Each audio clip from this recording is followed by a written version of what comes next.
Hi, good morning. October 3rd, 2019. This is the day the Lord has made. Let us be glad and rejoice in it. Are you rejoicing? I hope so. Happy birthday to some family members like Carrie and TJ. Happy birthday. I know it's this week. So I hope you're enjoying yourself. And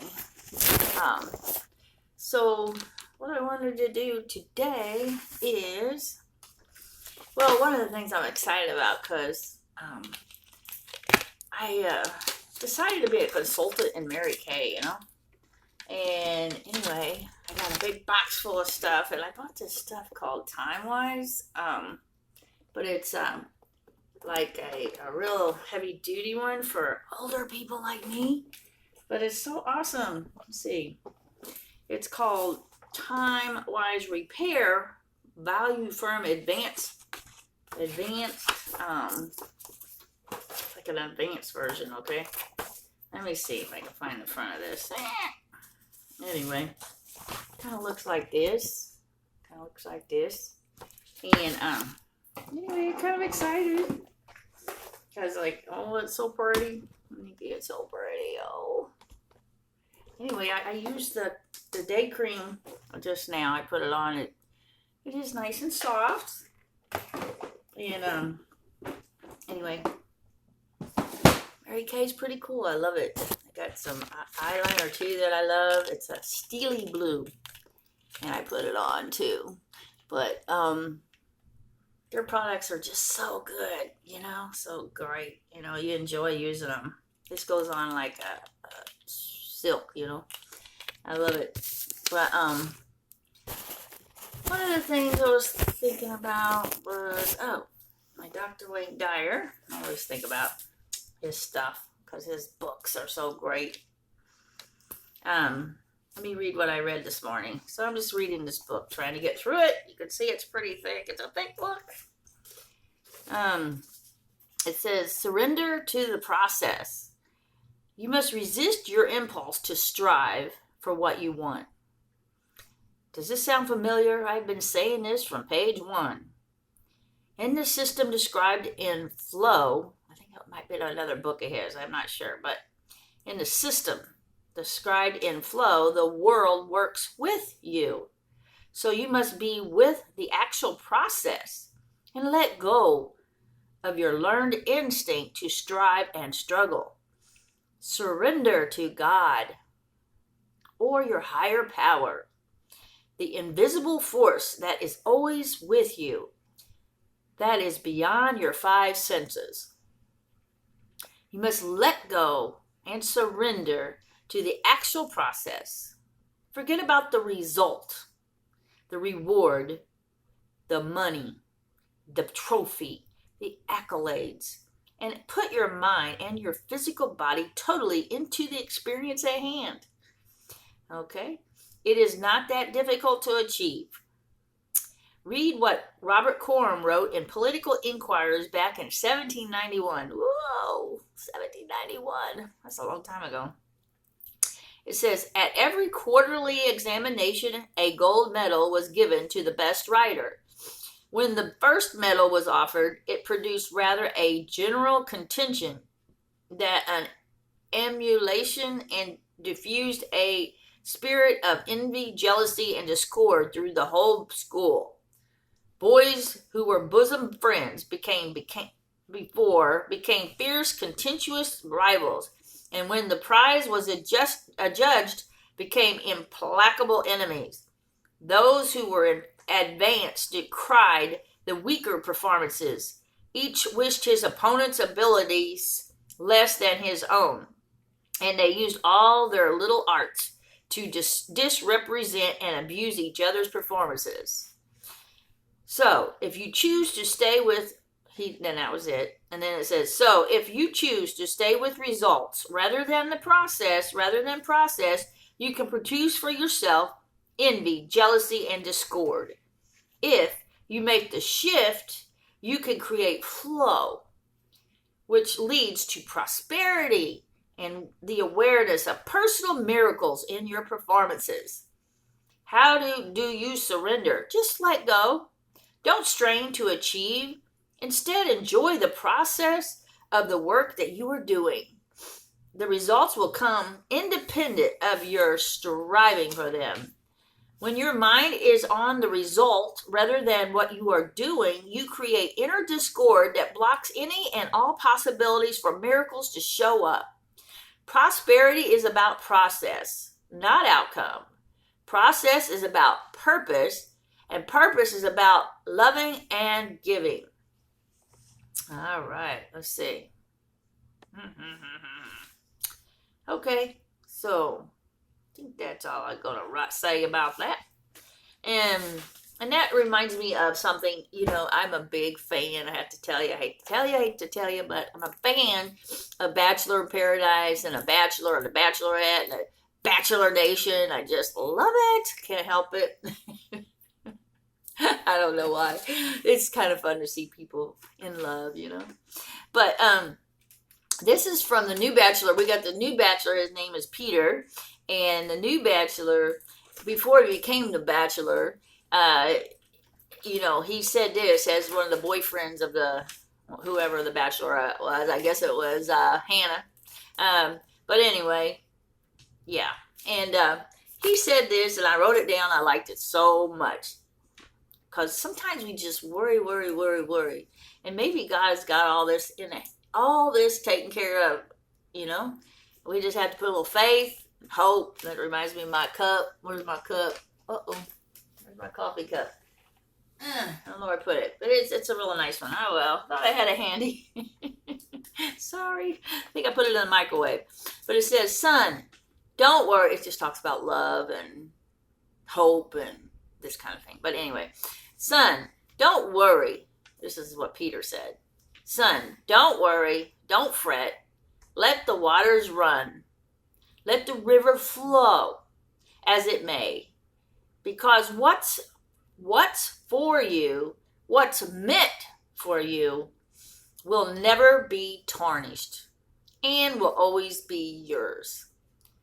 And that was from Peter, June 24th, 19 on The Bachelor. But, I believe there's a lot of truth to that. I'm a firm believer that, in that. So, anyway, let us get started and,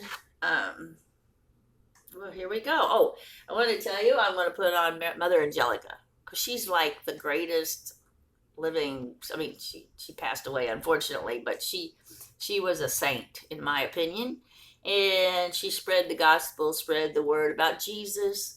And, Jesus loves you very, very, very much, she says. So, and he does. So, let's get this going here. Come on. There it is. Let's try it out. We're doing our magic 10, by the way. I'll try to count it. I am bad about counting for you. I even have it numbered. Of Jesus, glorious work of all, to praise God in His kingdom, to by the Spirit. All right, are you ready to stand? Let's go, God. God lives in me.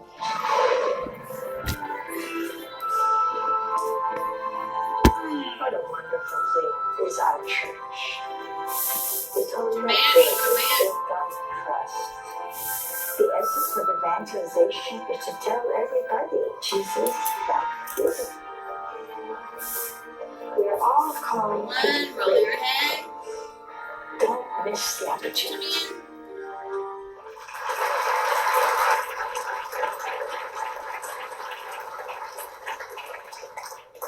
Well, hi everybody. We have a wonderful group here tonight, as we always do. And I was asking the crowd, what do we talk about? They didn't know, I didn't know. And this young man here said, youth. We're going to try a few things. Maybe we'll talk about youth and rash judgment. We'll have one more of these smorgasbords. I gave a talk today to some of our people. In January, we're going to have a youth program, a live youth program every Thursday, I think it is. Every Thursday night, there'll be a program just for anybody from 10 years old to 25. It'll be live, there'll be questions, and hopefully a lot of answers. And so they were asking me today, what's in your heart, Mother? What's wrong and what do we do? And I got a few lights I might share with you. I think the first light is that our children have not been allowed to grow. In the last 30, 35 years, everything has been kind of rushed. Do you ever see one of these pictures of somebody's life and you see him as a baby and then just maybe 10 or 12 and a teenager in 20s, 30s, all of a sudden they're old. I think that's what's happened in the whole world with young people. Everything, their entire life has been kind of begun here and then squished together. And here they are. And sometimes you wonder, what is wrong? That's, I think, is what's wrong. First of all, the world says we got too many of them, so they're very fortunate if they manage to be born. Secondly, by the time they're 6, 7, or 8, sometimes their parents are divorced and they got an adult problem when they're 7, 8, or 9. They don't understand, and so they're very hurt, but they still have the problem, a problem they can't solve, but they suffer from. Then the world comes along, promises everything, but can't give anything, you see. And they have peer pressure. When I went to school, there was no peer pressure. You went, you came home, I hope you made it. But it's that peer pressure, and it's not so much for lessons or grades, it's how you act, what you do. Are you a virgin or are you square? If you're square, that's what you are. If you're a virgin, and then if you're not, what are you? So they have all of that. Sometimes there are parents who don't love their children. And some have those who do love their children. The children feel like they're harnessed or held back from freedom, will. And so sometimes parents will not even love their children. And then we judge motivation sometimes. It's another thing. There doesn't seem to be that obedience. There's only so much freedom. You get the impression, and I think kids get the impression they can do as they please, when they please, how they please. But that doesn't work, see? It leads to so many problems, so many big problems that are really adult problems. And then there's another thing that's very hard on children, because if you have all kinds of problems, and even if your parents are divorced, or no matter what problem, if you have the foundation of the church, the rock, if you know there is a Eucharist, there's a real presence of Jesus, if you know you can't go to confession and be forgiven. But if none of that is present, if you're told, oh, there's no miracles, even Jesus didn't know who he was, then you have no foundation. If the catechesis is bad, and it is bad in many places, in fact, it's non-existent, they don't have a foundation to go through these big trials. So we're at fault for not teaching well. And then they're told there is no sin, but when they sin, there's something radically wrong. But somebody said there was no sin, so why is there something wrong? And then there's utter confusion. And then our youth suffer from the problems of old age before they make it. You know, I'm 73, so I can open my mouth big as it gets sometimes. And say that the problem today is you got the Kevorkians who want to go around eliminating everybody because they have a little earache or they can't talk well when they're 60 or 65. So that makes you feel real good, see? Then you have the people who don't want the young, and you kind of feel like you're responsible for too much population. Then you wonder, what can you do? So we're doers, and then if you can't do, somehow there's something wrong. You see that? And all the children today are faced with that before they get to that age. And they get very despondent. Why? If you and I in our 60s and 70s and 80s don't have that joy of knowing we are getting closer to the kingdom, if we are supposed to be the wise ones, we are supposed to be the ones the kids can come to and sit down and learn wisdom and goodness and compassion. But is that true today? You know, we look and we say, oh, there's despondency. And all of it because there is not a teaching and spirituality. It says no matter what, though I lose everything, it's nothing. Nothing if I have God. And so, if the church looks shaky, but it's not shaky. Some people in the church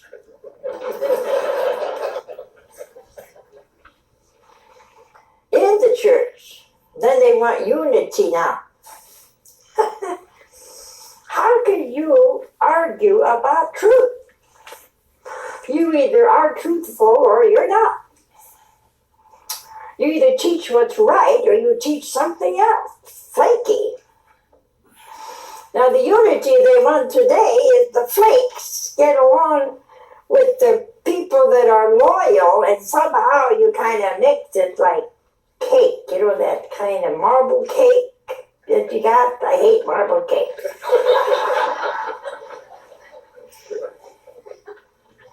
Especially when the opposite of white is red.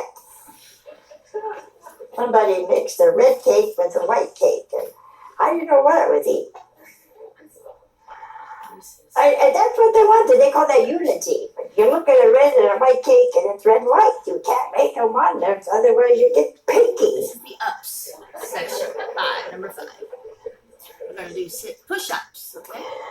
So I'm in union with everybody that is faithful to God. Sit-ups, sort of. Now if you want to convince me of something else, sweetheart,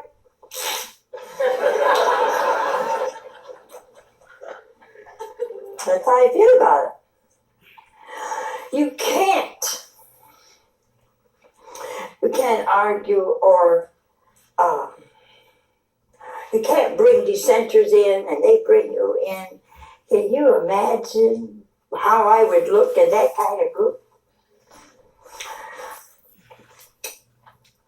If you're faithful to God and faithful to His church and faithful to the teachings of the church, that's what assent is. That's what loyalty is. That's what goodness is.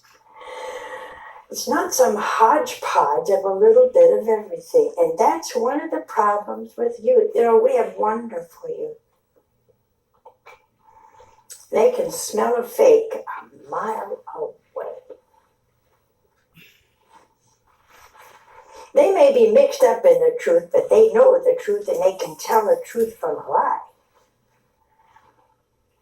I think we have great youth. And this night we're going to challenge you to be greater, to be more holy. want to be sanctified, want to be holy, want to be saints. We want you to be evangelists. We have great sinners in our past, in our history, that became great saints. So can you?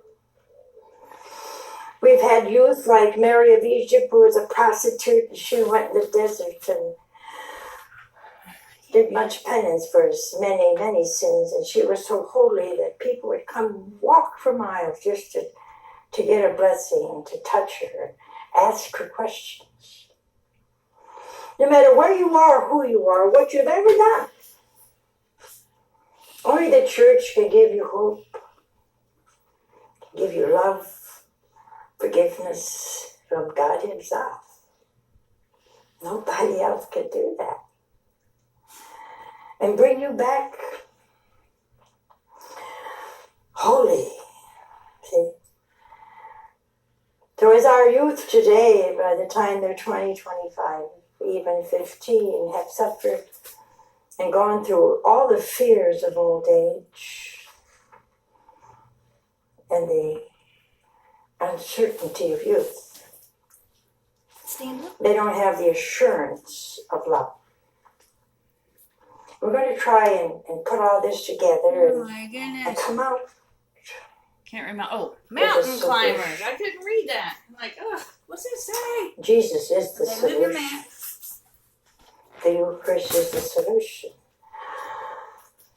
Mary is the solution. What a mother. We all need a mother today who loves us as we are. Not too good sometimes, but as we are. And Our Lady does that. She loves you and me as we are now. She prays for us. Prays that we change. 10 more. There's one. Pray that we get on the right track and get back to Jesus. And so I want to salute our youth, all of you out there that are listening. Even if you've made a big mistake, Number 7, let's kick. the Lord's waiting for you. You take your shoes off. Go into a Catholic church that has the Eucharist there and Let's kick. just sit down sometime and just pour out your heart. Side. He's the one that listens and can do something about it. See, I can listen and Side. have sympathy and pray for you, but He's the one that's got what it takes to change your life. And that's what we want to do. Again. So have courage. Have courage because you have God on your side. And with Him we can do anything. Anything. Well, let me also remind you of something else about judgments and everything. 8. All right. And discernment. You know, I was very surprised at the Olympics. Not the Olympics, the Olympics are Olympics. So many people run and some make it, some don't. And then they... My whole idea of Olympics is extremely simple, you know. They kill themselves for 3 years. We'll run for a minute. They come over here or wherever the Olympics are and they kill themselves some more. By the time they're, even if they won a medal, some of them look like can hardly hold it, you know. And that's a sport. Halfway there almost. People go nuts over sports. And I'm for sports. I'm for looking at them.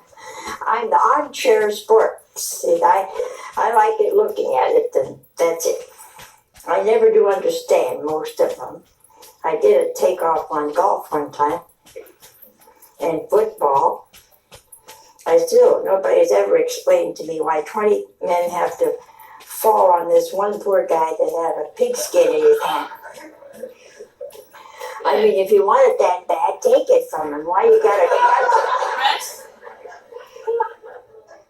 That's always been confusing. I was so confused when I was you wouldn't believe it, I was Number a drum 9, major. jumping Could jacks. you believe that? I led the band and did all those funny things at halftime, but I was always rooting for the other side.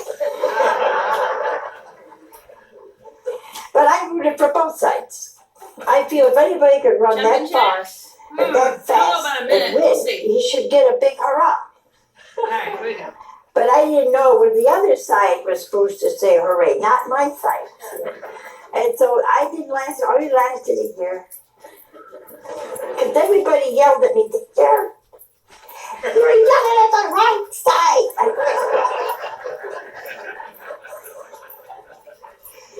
I feel sorry for them. They come on sweating their heads off, and they fall on their stomachs, on their head. They finally get at that little place way at the end.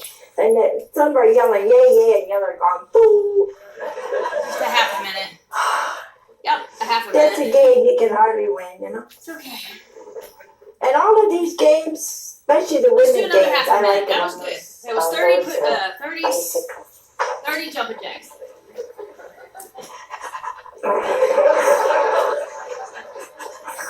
She's hilarious. Love her. Hold on a bike, All right. gone 50 miles an hour and drinking water at the 30, same time. here we That go. has to take practice. And I think it's really wonderful. If we only had as much zeal for the Lord. You know, sometimes people won't walk across the street to go to Mass. But they practice for years for a gold or silver or bronze medal. I think the bronze medal is just as good Bend as your the gold. knees. Everybody Make says, sure you "Ooh, land brown." in bent knees. Brown is Okay. expensive today. It's not a cheap medal. But they worked as hard as they could. That was their best. And before God, maybe he really won the gold medal. Number 10. If he did it with Jesus and he did it for Jesus, that bronze medal may be precious jewels up there. We don't think right in the world. We really don't. I wanted to tell you something I thought was very interesting, though. And that was the opening of the Olympics. And the reason I thought it was interesting, because I thought it was kind of scary. Now you're all going to say, oh, there she goes again. Okay, bear with me. I'm an old woman. They had this opening. All of a sudden, tons and yards and yards and yards of material blew up in the air. And it represented every nation, every continent.